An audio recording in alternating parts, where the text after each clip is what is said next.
26ရက်နေ့ကြာရင်ကျွန်တော်တို့ကြောင်မြောင်းရဲ့ဆိုင်လေးကိုဖွင့်မှာဖြစ်ပါတယ်ခင်ဗျာ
မင်္ဂလာပါ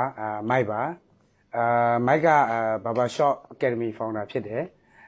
2018လောက်မှာမလေးရှားနိုင်ငံကွာလာလမ်ပူမြို့မှာ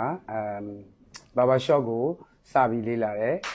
ပြီးတော့Babaတယောက်ဖြစ်တယ်ပေါ့နော်ဖြစ်ပြီးတော့2နှစ်လောက်ကောင်းကောင်းလေးလှုပ်လိုက်တယ်ပြီးတော့မြန်မာပြည်ပြန်ရောက်တယ်ရောက်တဲ့ချိန်မှာBaba Shop တွေကမထွန်းကားသေးဘူးအဲ့တော့ဒီမှာလှုပ်ချင်ကန်ချင်စိတ်ကဖြစ်လာတဲ့အချိန်မှာအသေးလေးပေါ့နော်ကြောင်မြောင်း